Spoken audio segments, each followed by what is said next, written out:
and gentlemen, students, distinguished guests, inductees, community and family members, welcome to the Fairfield High School Wall of Honor Induction Ceremony. My name is Voorhees, Principal, and I will be your Master of Ceremonies for today. When I came to Fairfield 4 years ago, Mr. Messerly asked me if we could do such a program here.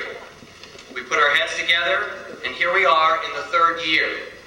I hope you can appreciate it and what it means, and how very, very proud we are of our program.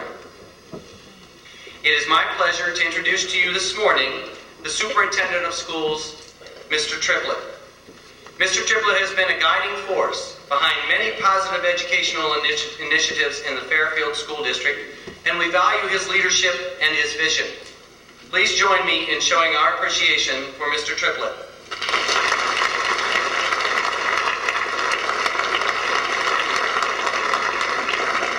That's the first nice thing Mr. Voorhees has ever said about me, so I'm very appreciative. Good morning. What a great honor to be in attendance for the Wall of Honor induction ceremony. To be in the company of our distinguished guests and honorees is a special privilege for all of us. Fairfield has a strong history of nurturing individuals who not only reach great heights while they are still in school, but also throughout their careers. This same potential rests within each one of you as you focus on how to reach for the stars today and in the future. Let's take this opportunity to celebrate our honorees' achievements, while at the same time reflecting on each of our strengths and future accomplishments. We are truly blessed today to be in the honor of great people. Let's enjoy every moment. Have a great ceremony. Thank you.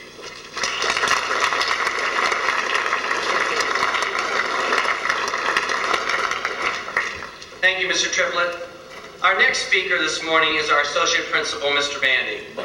He has the distinct pleasure of introducing the committee members and to give a brief explanation regarding the inception of the Wall of Honor.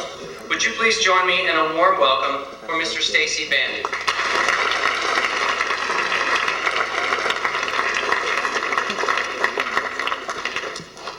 Pretty big surprise you see me, right? Okay, good morning all. My mission this morning is to inform you about the Wall of Honor. What it is, why we have it, where it's located, how you get to nominate somebody, and what the process is in going and being nominated. The Wall of Honor was established to recognize Fairfield High School students, graduates, who are distinguished within their career, whatever that might be. You've had the speaker this week that said, follow your dreams. Careers are there. Some of these people have done that. An engraved bronze plaque with their picture, biography, and citation of each inductee will be permanently displayed on the north wall of the Commons. The display exemplifies the high quality of education available for Fairfield High School students, at the same time allowing the inductees to serve as a role model for other students. Anyone may nominate a graduate from the high school for this award. The nomination forms are in the principal's office and are due back by June 1st each year. So if you know of an FHS grad that you feel is deserving of this honor, come in and pick out a nomination application, fill it out, and return it to us in the office. Now, the nominee must also have achieved distinction in their chosen career field and must have positive influence on others' lives. A committee of former graduates, teachers, administrators were formed to take a look at the applications and select the inductees for the honor. The committee members are Fred Beener, Bill Richardson, Jill Burnett, Judith Ward, Ralph Messerly, Carol Weiscarver, Denny Nelson, Tom Voorhees, and yours truly. This committee meets at least once a month to develop the program and select inductees. We have approximately 20 applications, all highly qualified, and we feel very good about the inductees you are to meet today. It is very heartwarming to realize that we have so many graduates from FHS that do so well in their lives. Thank you.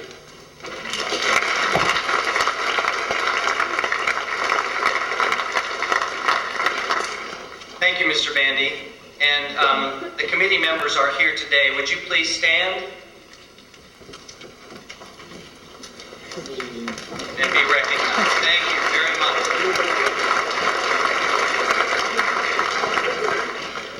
Mr. Scott Slechta is the department chair of the English department here at Fairfield High School. He is well known for his outstanding work in theater and for his challenging courses in composition. We asked him to take the biographies of the inductees and to compose a poem in their honor. Today, Mrs. Judith Ward, a graduate of Fairfield High School in 1962, a committee member of the Wall of Honor. Oh, I guess I did date her, didn't I? I mean, date her.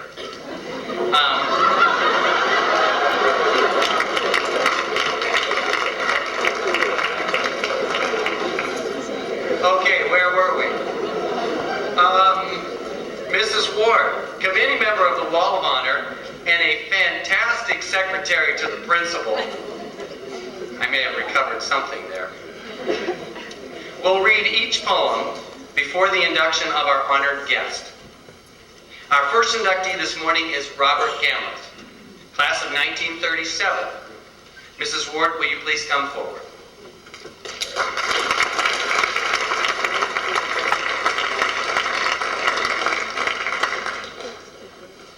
A friend, a leader, a husband, a father. He is a pillar of our community. He is a bridge for our society. He is a man with the nobility of the heart, mind, and soul. He is a man with a heart filled with love for his family, for his wife, for his children, for his grandchildren, and for his great-grandchildren. He lives with great compassion. He is a man with a soul filled with courage for his nation. Through his military career, he has served as a major general. He gives respect, and respect is returned. He is a man with a mind filled with understanding for his hometown, for his work for the church, for the city, and for so much more. He offers his knowledge in order to help. He serves as a pillar to hold and support. He serves as a bridge to connect and convey the principles of compassion, respect, and knowledge. For his family, he'll be a husband, a father. For us, he is and always will be a friend and a leader to our community and to our society.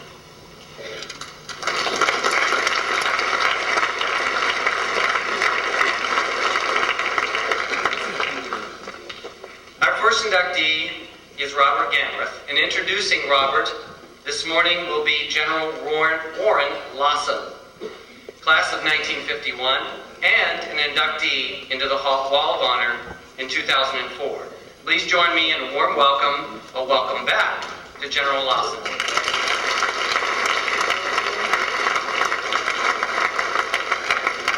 This morning I have the distinct honor to introduce Bob Gamrath. And while Judith has adequately covered what Bob's all about with her poem, I want to review his career with you to illustrate to you why he is being placed on that board, on that wall. Bob has been a businessman.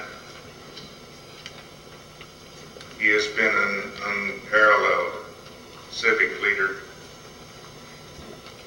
He has been a citizen soldier of unusual ability. And I really can't think of anyone that would be better qualified than Bob. When I was growing up in Fairfield, Bob Gamrath had already became a business and civic leader. Graduated in 1937 from high school and went on to the American Institute of Commerce in Davenport. Later returned to Parsons College and then elected to go in the clothing business with Harry Crow's store on the north side of the square, and was a junior partner in that event. Many of us got our first suit at Harry O. Crow's. And in 1941, the war changed the direction of his life. He entered on active duty in June 1942, and during that window of time, June 42 till 1946, when he was released from active duty. He went to Officer Candidate School, became an officer, and was a captain when he's discharged, and was an instructor at the Army Air Corps' Cryptographic Security School. Bob returned to Fairfield in 1946 and established his insurance business that I'm sure all of you are aware. That business has grown to a single-person operation to a multiple-site operation now with Mount Pleasant and Fairfield, and now employs 16 employees. As a young lad, it was his civic contributions that attracted my attention. In fact, he was elected to the city council in 1948, and from that point on, he has always been a steam engine for change here in Fairfield. Bob helped implement the city's final planning and zoning program. Matter of fact, if my dad was here, he would be emphasizing how important that was, because where we lived on the west side, the city dump was right across the street. And indeed, Bob was a longtime chairman of the city's Board of Review. He was a director in the Chamber of Commerce, and during that window of time, he helped engineer this city to receive the first natural gas of any city from Texas to Michigan along that new pipeline that was put in back about the time I was a senior in high school and crossed through here just north of Birmingham. Bob organized that small development commission, and they paraded out to Washington, D.C. and got the authority and got it done. And we were first. Oh, indeed, he organized that same committee to develop the industrial park. He planned it, he organized it, secured funding for it, and pulled it off. And all of these many accomplishments were rewarded in 1969 when he was named Fairfield's Man of the Year. And Bob was a focal point in so many aspects, both when we were at play and certainly when we were trying to improve our community. A lifetime member of Rotary, a senior member of the Elks Lodge, a longtime member and past president of the Golf and Country Club, a past president of Abracadabra, Wit and Wisdom Club, a 50-year board member to the Evergreen Cemetery, and when Parsons College was in their financial problems, Bob was added to the Board of Trustees to try to resurrect them from the doom that they were facing. Finally, Bob Gamrath was an outstanding citizen soldier. fact, when he returned to Fairfield in 1946, the Guard was beginning to get reorganized following the war, and they couldn't find a leader for service company that was headquartered in Fairfield. And Bob finally said, I will do it. And in 1948, he returned to the Guard as a citizen soldier, and from that point, his military career went straight up. In fact, to mention a few of the things that he did, he became the personnel officer for the division after commanding service company for 3 long years. He was a commander of the 133rd Infantry Regiment. Then he was appointed as the assistant division commander of the 47th Division, headquartered in Minneapolis, Minnesota. And finally, upon his retirement in 1969, he was a senior officer in the Iowa National Guard with the grade of Major General. An incredible achievement. Private to general, less than 1% ever accomplished it. As a matter of fact, he married his lovely wife, Evelyn, May of 1941. They have 4 children: Robert L., Catherine Carpenter, Nan Parks, Thomas S., 12 grandchildren, 20 great-grandchildren. Please meet my hometown hero, Major General retired, Robert Gamrath.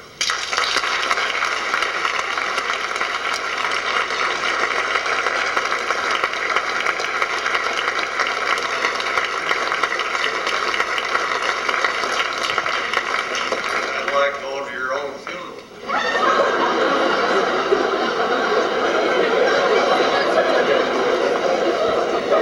First, I want to thank General Lawson. Did you get everything in there?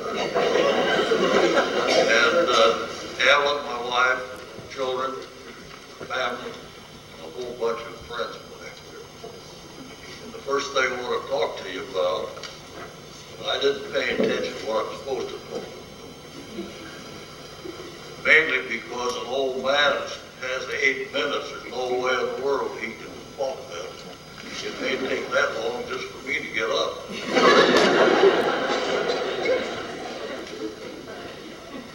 You students, one thing that I would like to say is we want you to be happy. The world's a mess. The United States is a mess. It's supposed to be a mess. It's a challenge. And if it wasn't, it'd just be plain blank. You get to enjoy it all. Now, so I don't take too much time on that. The key I've found to be happy is to have friends. It'll also help you in your job. And I mean friends. I don't think there's any question. Evelyn, for instance, told me if I say anything about her, she's going to get up and leave. I also want to talk about Fairfield and a little money. And I feel we are fairly wealthy, especially if we count her shoes.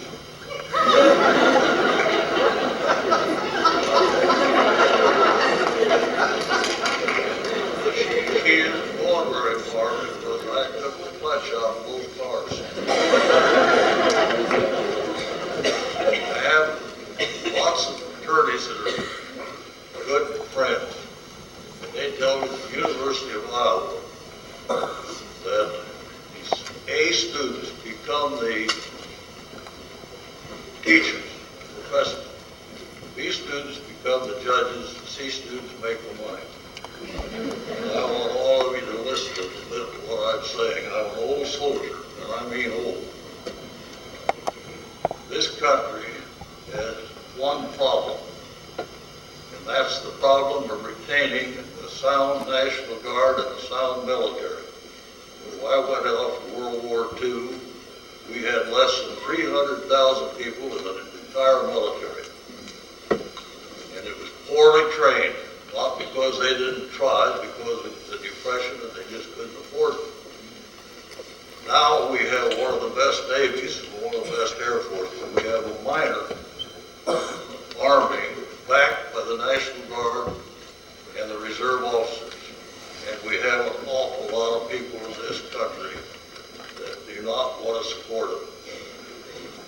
I don't know why, because they're the very people that if the Japanese had won and the Germans had won, they would have been eliminated fast.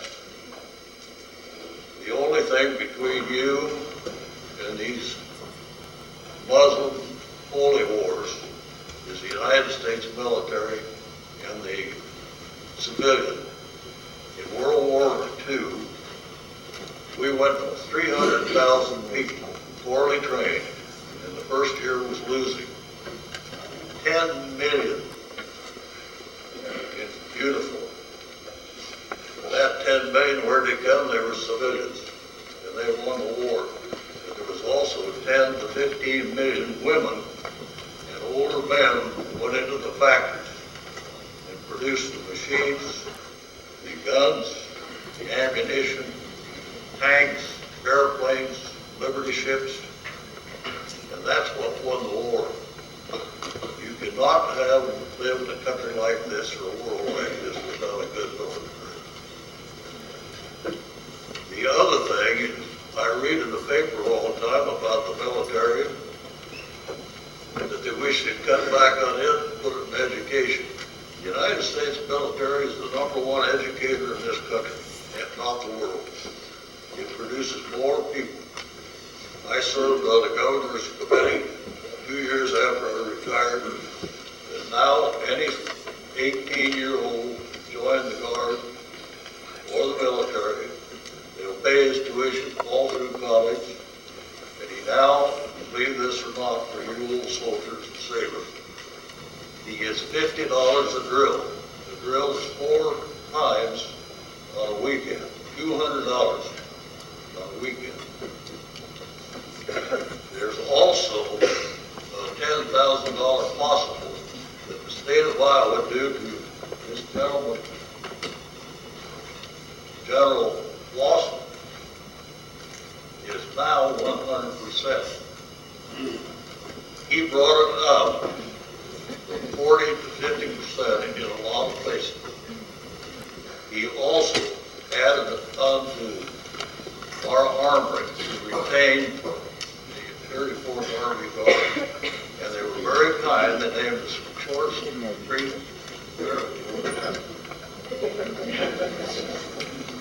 Now, to support your military, I have one more thing I'm going to tell you. I want to tell you about a student, this student. He quit school when he was about 15 years old. He joined the service company, which I command later. He went off with the service company to labor. 5 years later, they came back after World War II. 607 days of first line duty. No other division in the world, in our world, has ever had 607 days. National Guard. They had, I would say, somewhere in the neighborhood of 400 and some days of frontline combat. Reason, when the division is in combat, you usually have 2 regiments up or 2 brigades up and 1 back in reserve. The 168th had been captured, so I'm sure they had more than that. But I was my 3rd year at camp up at Grayling, and we'd been paid. It was on a Saturday, and everybody was anxious to get home. And this, my deputy was O.B. Nelson, and I knew O.B. would be all shooting crabs. I had my gear all ready to go. And so I went down to the order room to make sure that everything was there, and I was the only one in there. Pretty soon, a bunch of my soldiers came in. They said, "Captain," the fellow's first name, I won't tell it, but he's deceased. He has a whole family. He was a nice guy. He said, "Frog is not a drunker and a kook. He's got a knife. He's run everybody out of the mess hall." And he, by the way, was a cook. And he said, I said, "Well, where's the first sergeant?" The first sergeant should handle something like that. Besides, I didn't want to.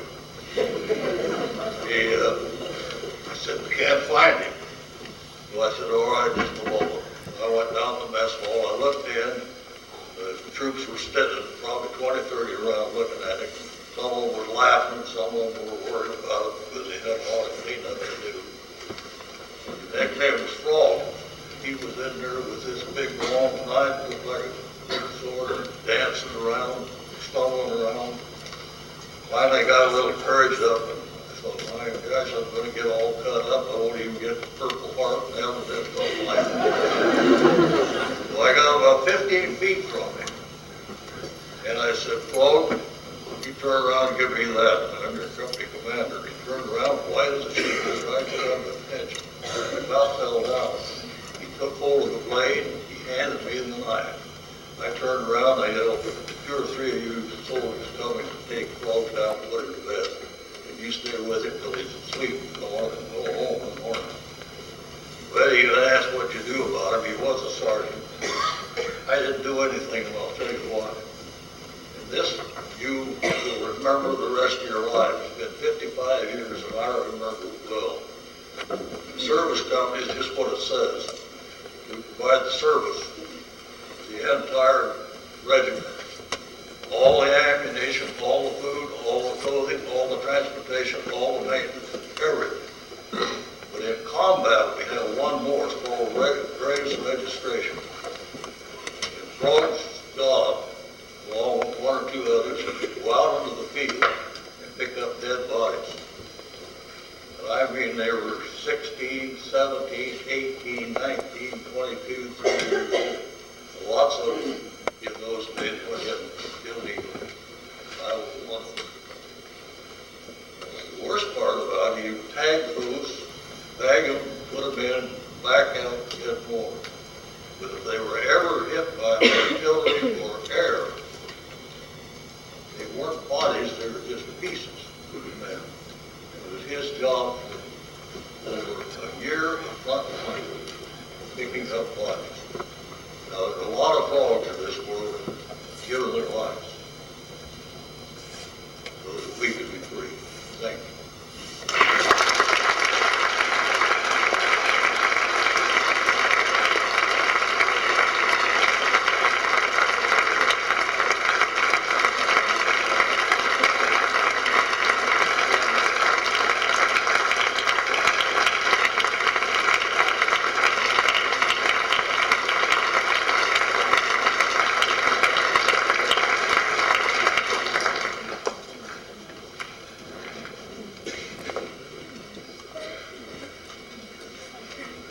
Mr. Gamrath.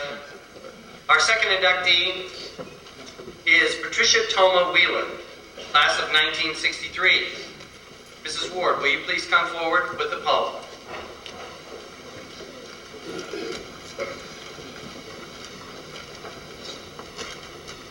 Patricia Thoma Wheeler is a woman of diversity and a woman of humility. Her world is filled with caring, sharing, and daring. Her world is filled with caring for others, for collegiate faculty and students, for military husbands and wives. She gives of herself through her involvement and care. She gives of herself because she wants to share. Her world is filled with sharing with others.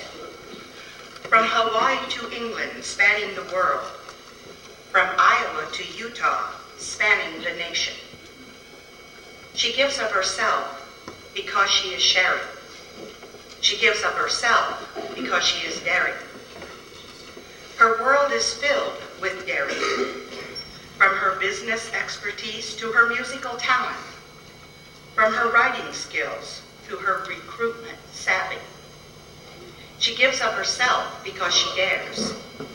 She gives of herself because she cares. This woman of diversity, this woman of humility, this woman of variety, this woman of modesty, is a woman who shares, cares, and dares.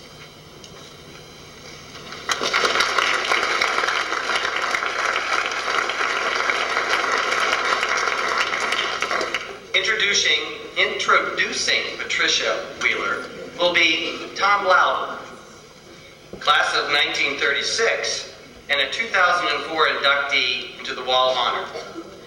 Please join me in a warm welcome and a welcome back for Mr. Louden.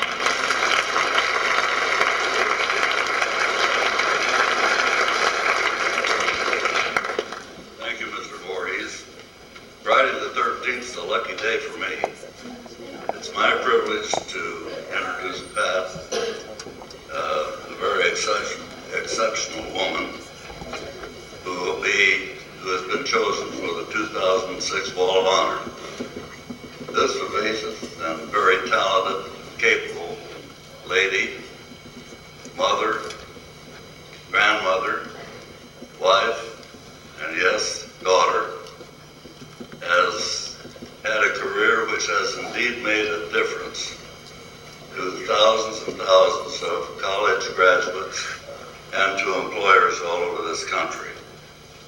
After she graduated from the University of Iowa, and after her husband had completed his tour of duty, they decided to go west to find their fame and fortune. They settled in Utah, and she became associated with the Weber State University in the capacity of manager of corporate education and recruiting. Now, this is a field that had not had much attention for many years, but it certainly affects a lot of lives.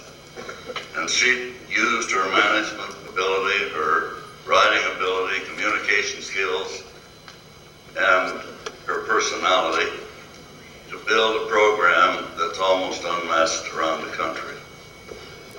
She has been recognized for it. She has done things with employers all over the country. She's been given honors.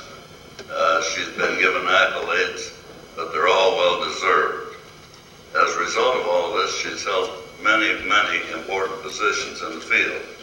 She's been a member of the Board of Governors of the National Association, and she's been president of the Rocky Mountain Association.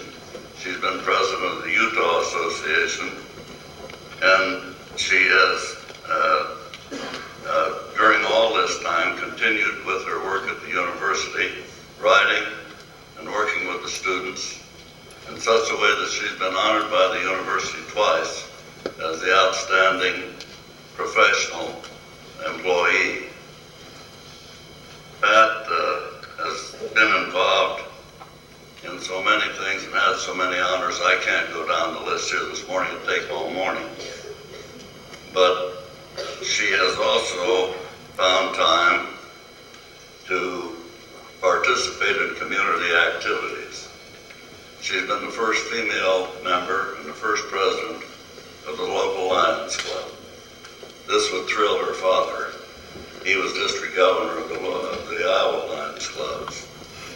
And she's very talented. Many of us know this. Pardon me. She's been very talented. She's a very talented musician. She plays the organ. She can almost make it talk. She's been the organist for a church in her hometown for 15 years now. I wonder if that congregation knows how very fortunate they are. I have an aside here that when she was going to high school, she and several friends formed a little group. I don't know just what they call themselves, but 5 of them are here today. They have maintained a very close and loving relationship through the years, and they have warned me about some things that I should and shouldn't say. None of them probably should be repeated in this forum. Suffice it to say that this young lady, she's a young lady to me, is most deserving of the honor that's being given to her today, and it's a real privilege for me to introduce Pat Wheeler-Thoma.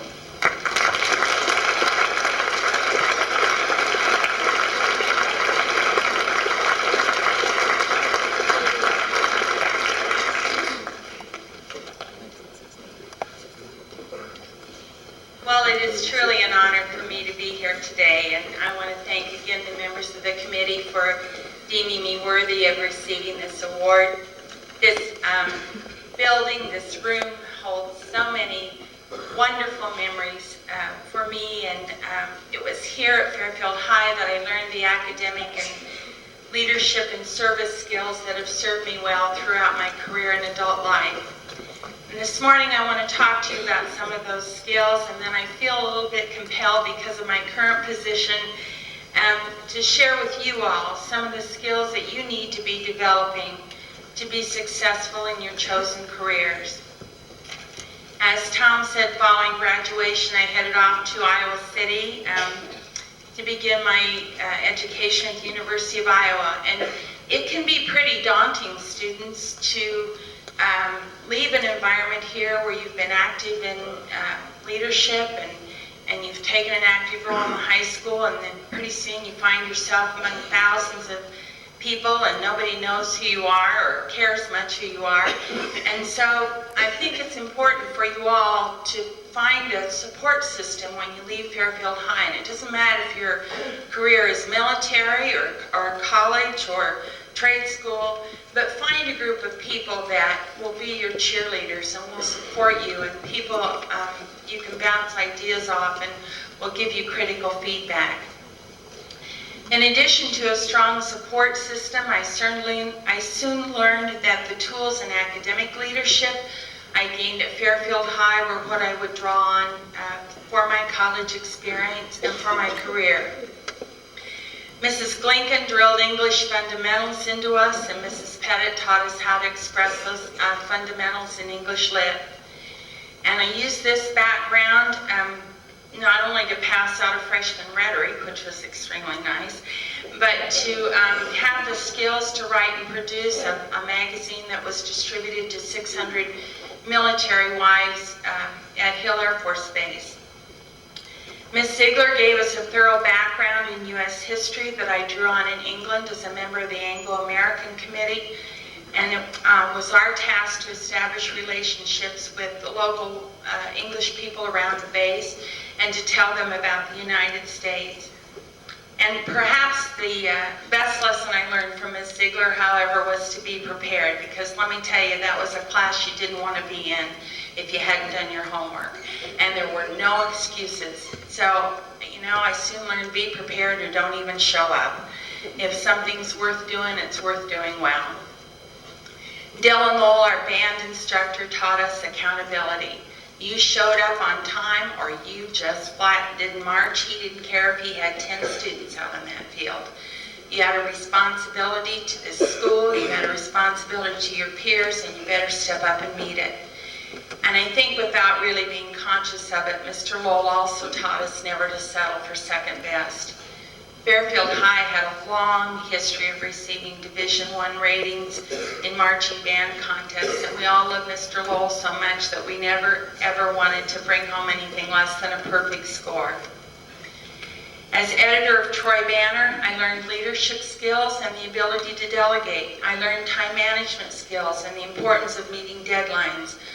I learned that as the editor, the buck stopped on my desk, and if others fell through doing their assignments, it was up to me to see that the paper got to press on time. From Tri-Hi-Y, I learned service to others. At that age, I didn't even realize there were people in the Fairfield community that didn't have the essentials of life. And now in Utah, I go down and play for the rescue mission. And to tell you the truth, it's not my favorite thing to do. But when I get done, I feel just like I did when we delivered those Thanksgiving baskets, that you get so much more joy out of giving to others and trying to make a difference in people's lives. My question to you students is, what skills are you learning here at FHS? I would encourage each of you not to just do the minimum to get the assignment completed, but take time to realize the outcome you're learning and how you can apply that lesson to your life. I mentioned Mrs. Pettit. Mrs. Pettit became not only my teacher, but my mentor. We were close until her death a few years ago, and I would bounce ideas off of her every time I came home. And it's really important, students, for each of you to find a mentor too throughout the different phases of your life. It could be a faculty member, it could be a member of the community. There are professionals in this community who have a wealth of experience and would be delighted to share that experience with you. You know, if you're thinking about a career in law, go talk to one of the lawyers. Find out what it takes to get accepted into law school. Find out what the career is like so that you can make informed decisions. Because the best indicator of future performance is past performance. And it's right now that you're sowing the seeds for your future. And your faculty, just like the teachers who were here when I attended high school, they want you to succeed. You are products of their teaching, and they've chosen this career because they want to help you. Don't view them as your adversaries, because I'm telling you, every one of them could make a lot more money working in the private sector than they do teaching school. So that in itself should be a good indication to you that they care about you and they chose this profession to help you. After graduating from Iowa, we headed off to England, and not knowing anything about military life, I was pretty panicky. And once again, I found a true mentor in the commander's wife, who took me aside at our first meeting and said, I want to give you a few words of advice, Pat. And I said, okay. And she said, if you want anything done, always start at the top and work down. Now that's pretty opposed to the military chain of command, as the two generals can tell you. But it served me well throughout my career, and if you strongly believe in something, don't settle for no until you've exhausted every possible resource. At Alconbury, I again called on training I had at Fairfield High. The base commander had a daughter. There weren't any activities for the young women, and he said, could you start something for them? And I thought, well, why not a drill team? So with the women and mothers making flags, we put them on dowels, and I began teaching them FHS Marching Band 101. And the drill team was a showcase for the base, and we went all over performing. And then after going to Hawaii and ending up in Utah, I became the manager of corporate and education recruiting at Weber State. When I started there, we just had 50 recruiters that came to hire our graduates. And it was my job, and it is my job, to market graduates to employers. Now, it's important to remember that when you had to sell the band candy bars, I always bought all of mine, because I didn't even have the nerve to go to my neighbors and ask them if they'd buy them. And here I was supposed to market these graduates. And again, I found another mentor in the wife of our provost, and she was working for the Ogden Chamber of Commerce. So through her, I met the business people of Ogden and took an active role in the chamber. And my first assignment was to chair the Public Relations Committee for the city's centennial celebration. I didn't even know Ogden, let alone any of its history. But again, I called on those skills that I learned through Troy Banner and found competent people to assist me in delegated assignments. And then as I began to get to know the students at Weber State, I appreciated them. Most of them pay their own way through school. They work full-time. Many of them are married. And so they began to become, for me, an easy sell to corporations. And then in 1994, I was asked to serve on the board of directors for the National Association of Colleges and Employers. And this board is comprised of 6 college people and 6 corporate people. So there I was with representatives of Notre Dame, Georgia Tech, Case Western, UNC Charlotte, and Weber State. And it was pretty awesome company, because the VPs of college relations that were there were Ford Motor Company, Lucent, Hallmark, Northrop, Anderson Consulting, and Eastman Chemical. And this board directed the campus recruiting effort for all companies and colleges in the U.S. And again, I found a mentor in Norm Schwarzkopf, who was the VP of College Relations for Hallmark Cards. And Norm really gave me the sustenance to express my views, because my peers had all said, now Pat, get in there, sit down, shut up for 6 months, and just listen, and then you might be able to say something. So he really encouraged me. And so I want to tell you students just a few things that college, they're going to look at you in college, and employers. Learn what's important to you and what you're good at doing. Build your career around what turns you on. Every one of you have a genius within you, and you need to look at your strengths and capitalize on them and be who you want to be, not what someone else's idea of what you should be. And develop a strong work ethic. When you're in school, grades mean everything, because employers don't want people who know 50% of the knowledge.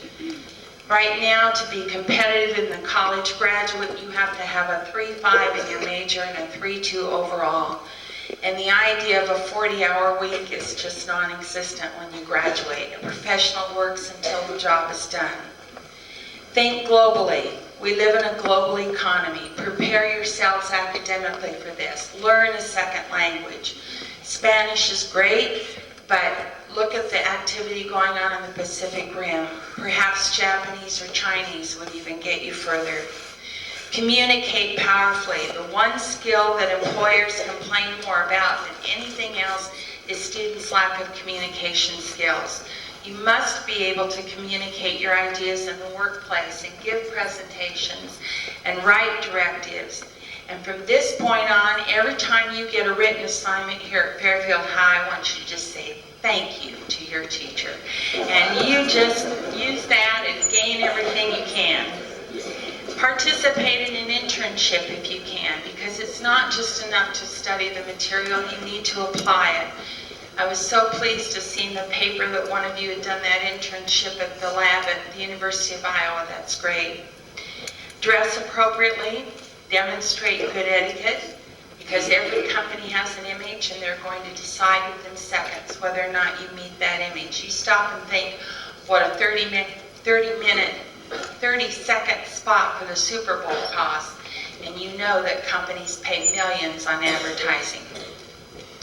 Make sure your personal websites don't convey anything you don't want employers to see, because they're looking at those, and if you don't have a personal website, they're even going to Google you. So before you put that picture on at the after prom party with maybe something in your hand, you might want to think twice, okay? And finally, it's up to you to find the passion and direction that will make your life meaningful. You have great role models in this community, and I hope that when you leave FHS, you too will look back on these years with fondness and friendships that will last a lifetime. But while you're still here, I want you to practice the words you sing all the time in your fight song. Glorify your Fairfield High through your actions and deeds. Work for her and yourself with zest, striving to be the best you can be. And this will show to all the world around that FHS is the best. Thank you for this honor, and thank you for letting me be a Trojan.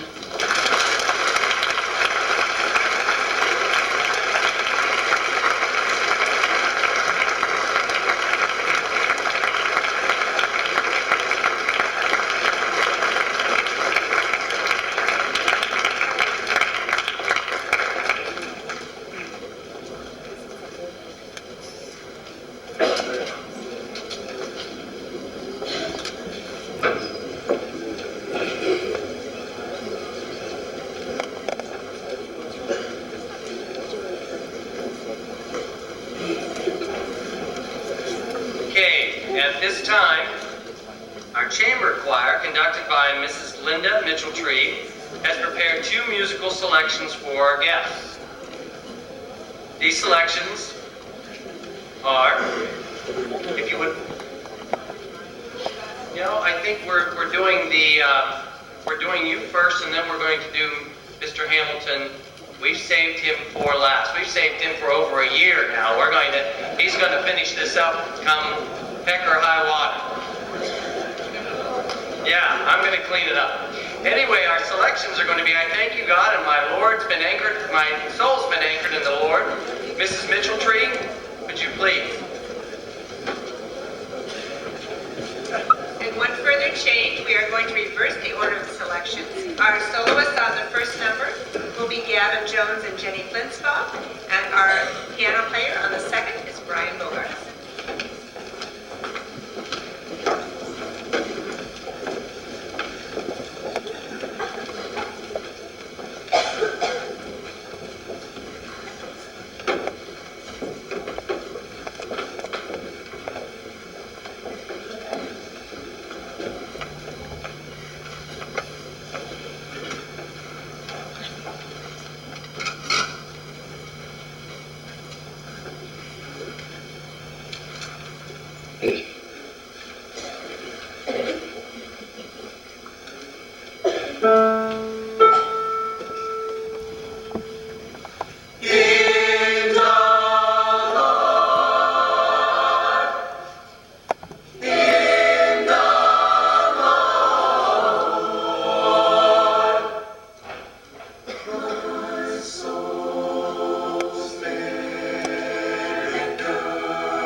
you anchored? Oh yes, yes, my soul's been anchored in the Lord. Yes, will you serve Him? Will you serve Him? Oh yes, will you serve Him? Hallelujah. Will you serve Him? Oh yes, God Almighty. Are you anchored? Are you anchored? Oh yes, yes, my soul's been anchored in the Lord. Hallelujah. Will you praise Him? Will you praise Him? Oh yes. Will you praise Him? Hallelujah. Will you praise Him? Oh yes, God Almighty. Are you anchored? Yes, I'm anchored. Lord, I'm anchored. Oh yes. Lord, I love you. Oh yes. Yes, I'll serve you. Oh yes. Lord, I'll praise you. Oh yes. Hallelujah. My soul's been anchored in the Lord. God Almighty, my been anchored.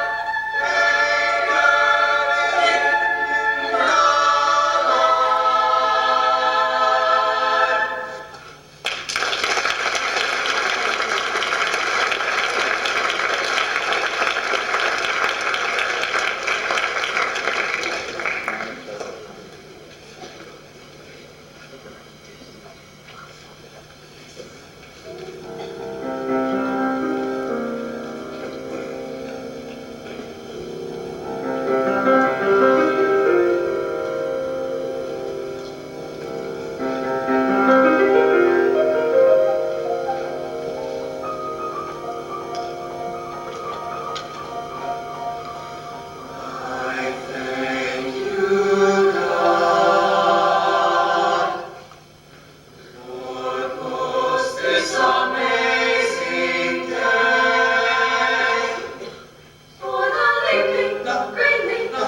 reports of the players, the action, the game.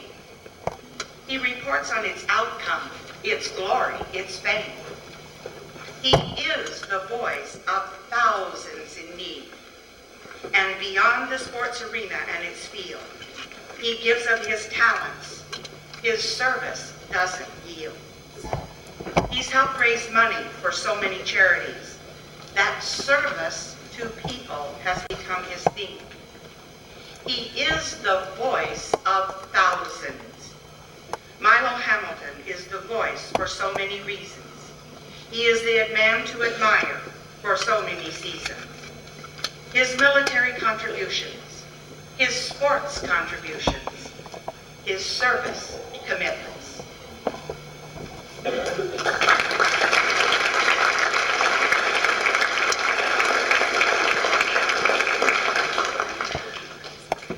Introducing Mr. Hamilton this morning will be Charlotte Lamb, class of 1947.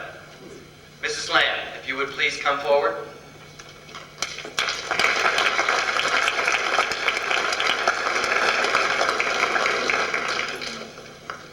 I'm not going to tell you how many awards Milo has won.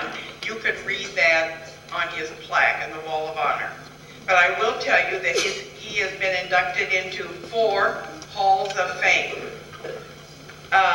The Hall of Fame, Broadcasting Baseball in 1992, inducted into the Texas Baseball Hall of Fame in 1994, inducted into the Radio Hall of Fame in 2000, and inducted into the Texas Radio Hall of Fame in 2005. I have known Milo since we were in high school, which was a long time ago.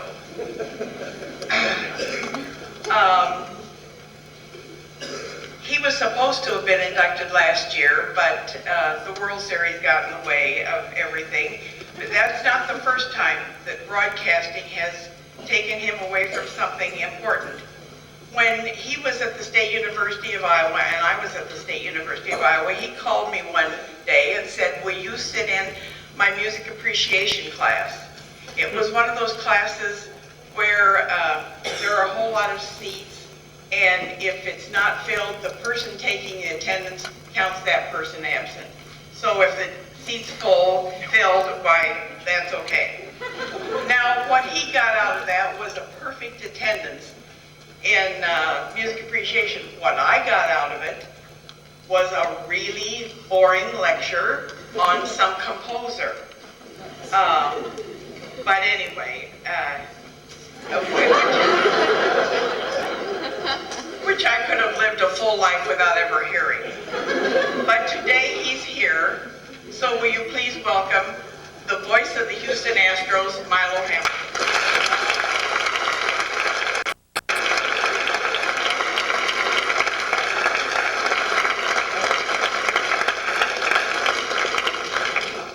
I knew I'd be in trouble if she introduced me. It's great to be with you today. A week ago, I thought I was going to be playing still because my Astros were eliminated on the last day of the season, but there's always good news and bad news. The bad news, I'm not in the World Series. The good news is I'm at Fairfield High School.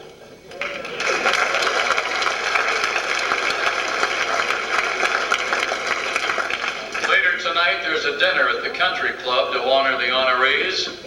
I'd rather be in Keokuk watching the Trojans beat Keokuk in football. And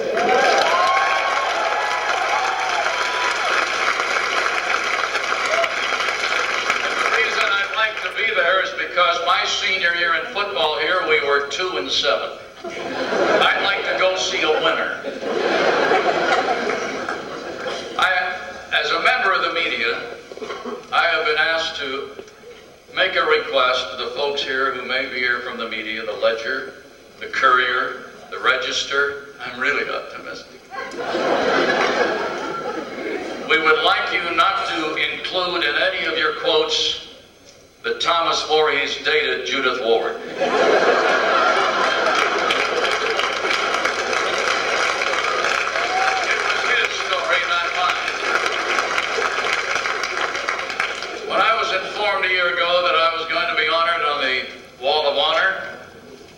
And when I really found out the reason, I was chagrined, but still I was happy.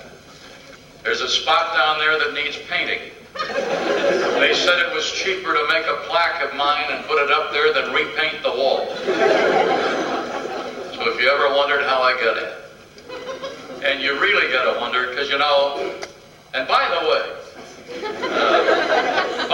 Linda, since I never really got a diploma here, I have a year of eligibility left, and I'd love to sing in your chorus. And I don't even want to go to practice. Seriously, I want to thing about this speech is, don't do as I did, do as I say. You know, I got more trouble in this high school than the law allowed. They were not sure about the law. I really wasn't a bad kid until I got in plain geometry and Bob Parkin started throwing chalk at the teacher and I thought it was funny. It wasn't funny when I got called to the office and he didn't. But seriously, there's been some talk here about faculty and teachers that you've got to remember. When I wrote my book last year, I insisted that there were a lot of things I wanted to say about this city, about this school, about my faculty members that saved me from a life that could have been much different. And when I tell you this story, it's the absolute truth. I'll pull some names out of the hat here that won't be familiar. And by the way, class of 63, I've got ties older than you. And speaking of old ties, in honor of Bob Gamrath when he was at the Harry O. Crow clothing store, I bought this suit from him in 1938.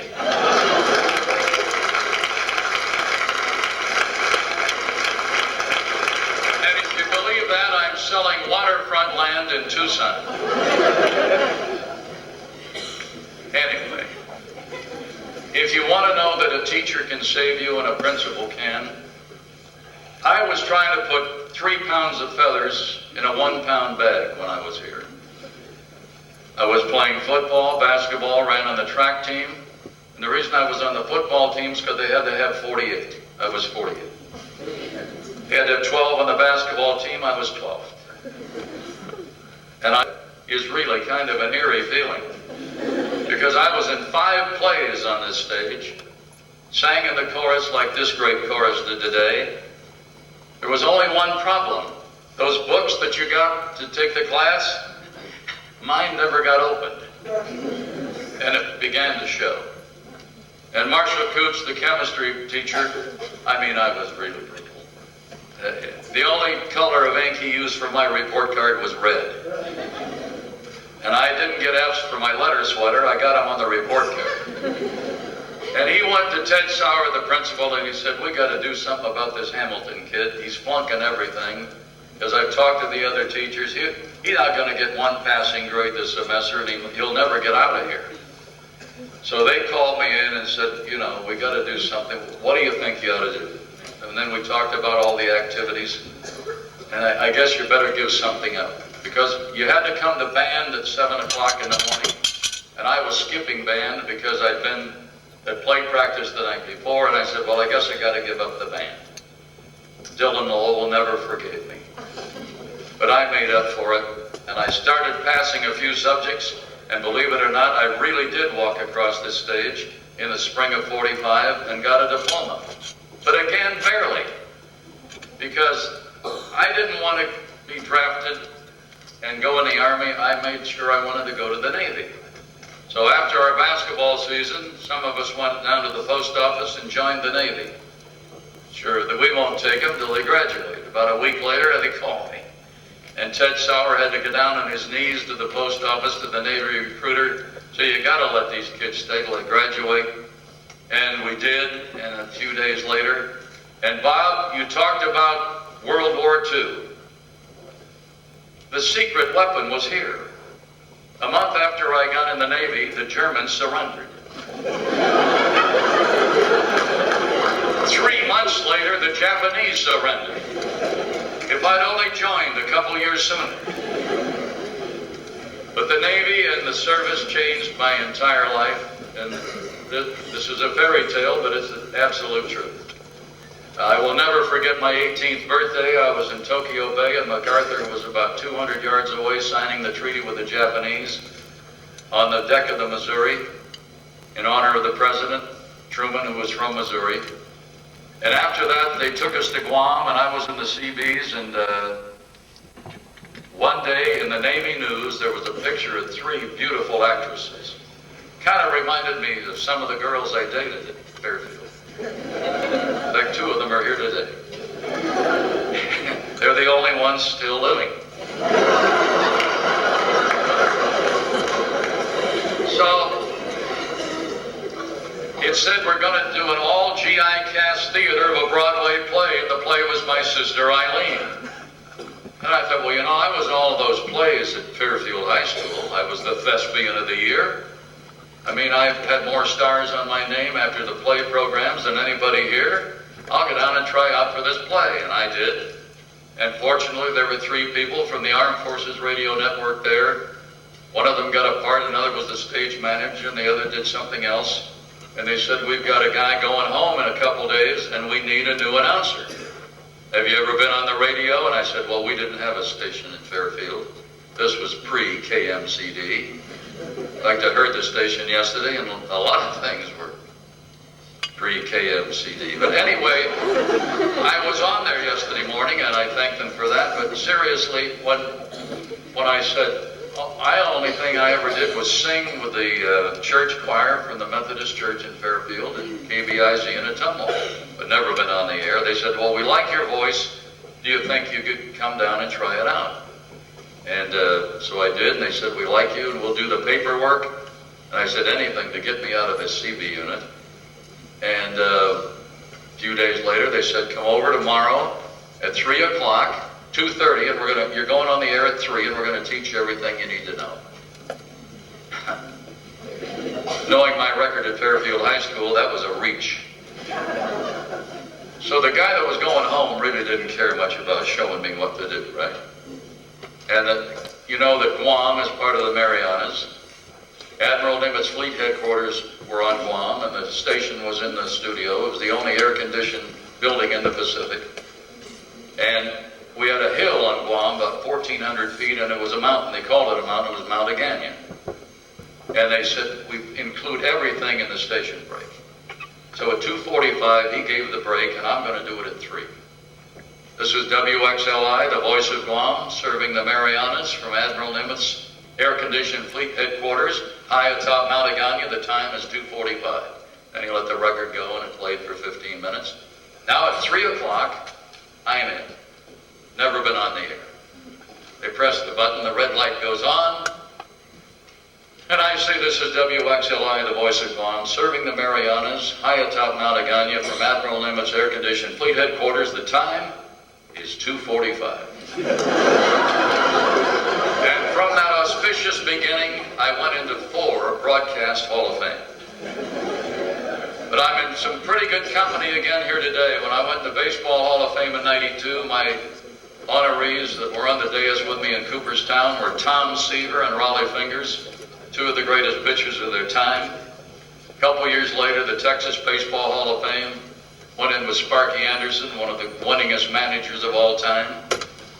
And then a couple years later, going into the Radio Hall of Fame, and the great inventor, Dr. Bose, you know all the Bose recording systems, he was in my class, as well as the voice of the Lone Ranger, Rides Again.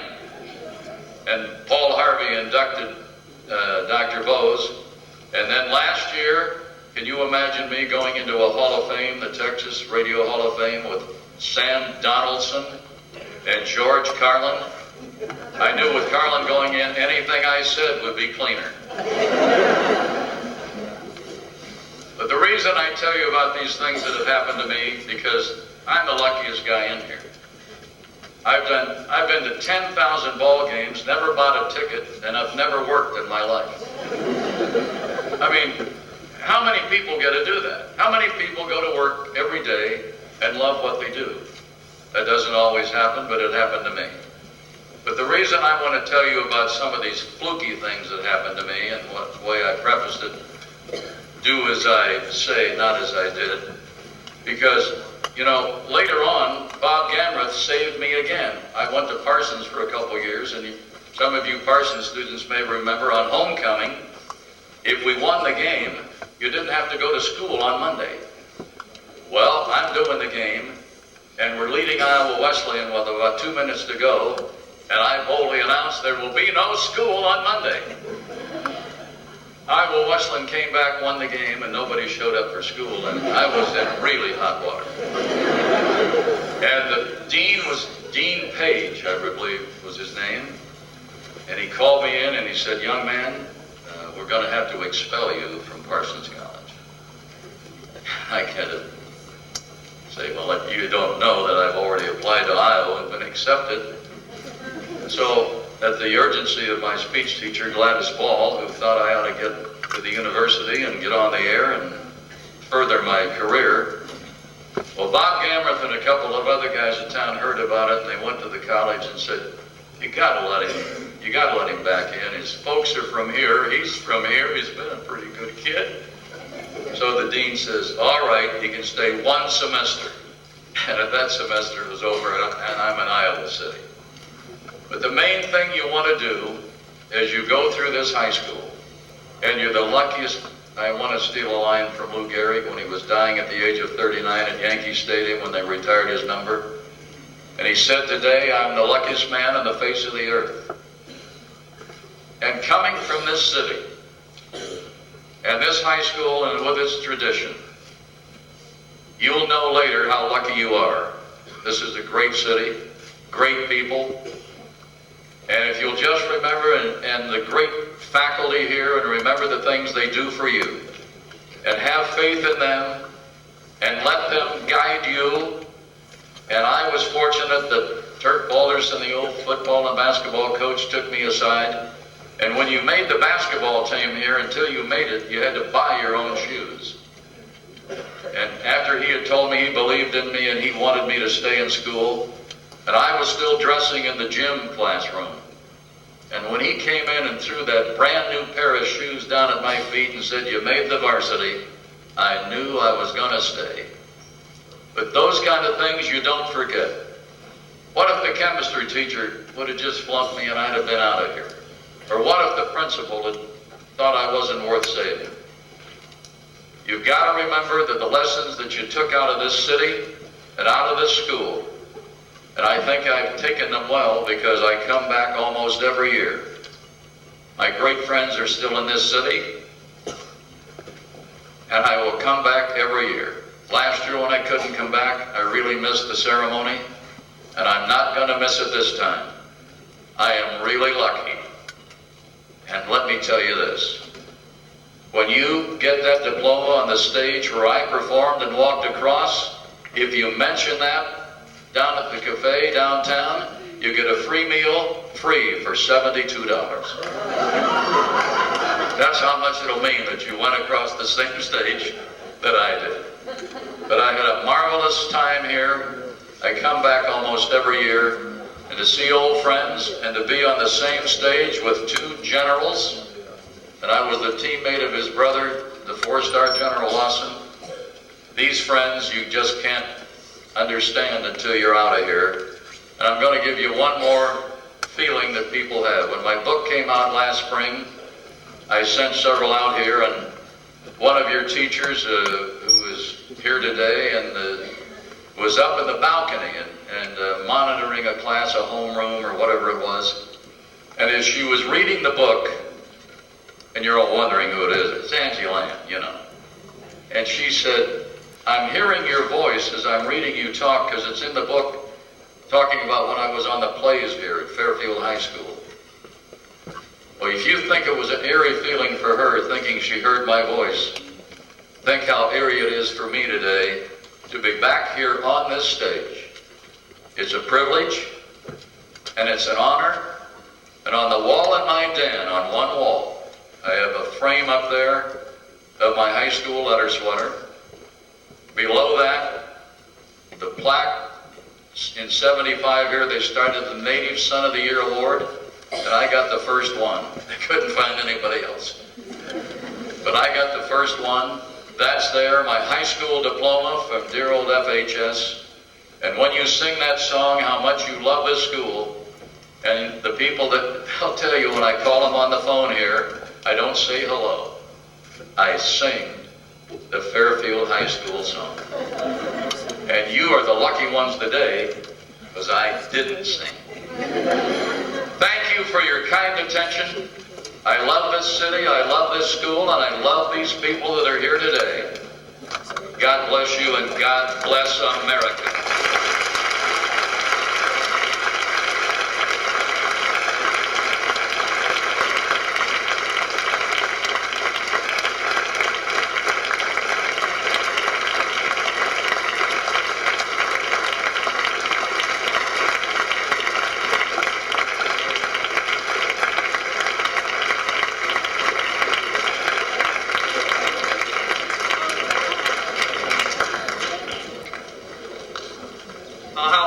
You are now that you have such a legacy to look up to.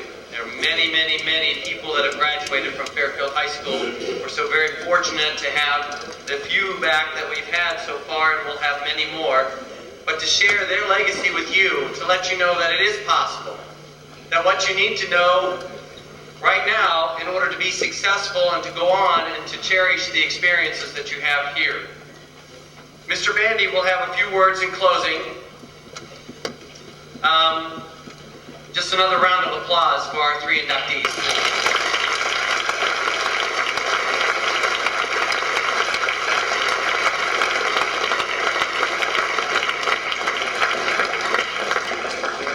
First of all, I'd like to say I'm very honored to be on the same stage with all of you, just because being able to look up to you and what your accomplishments are, and hopefully someday my school back in Washington will do something. Thank you.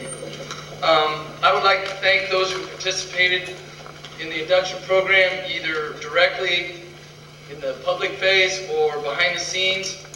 Fred McElway and his band of merry men who actually did the Wall of Honor. Also a special thank you to Linda Mitcheltree, Scott Slechta, Judith Ward, and Jim Edgerton. And of course, another big congratulations to Patricia Wheeler, Bob Gamrath, and Milo Hamilton for their outstanding successes in their careers, and for being here to share it with you. Your induction is surely guaranteeing that these kids will be successful and maybe another part of the Wall of Honor program.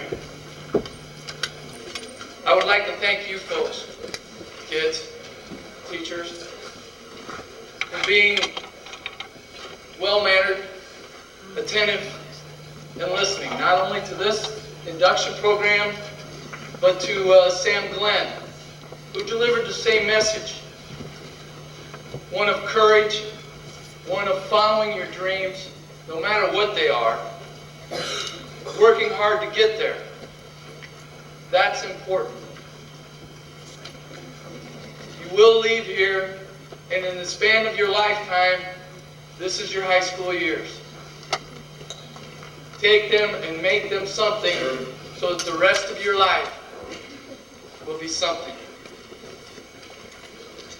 The inductees are invited for a tour and a school lunch. Yes, we're going to torture them. And at 5:30 this evening, we will meet at the Fairfield Country Club for dinner. Milo, you can be first in line. Thank you.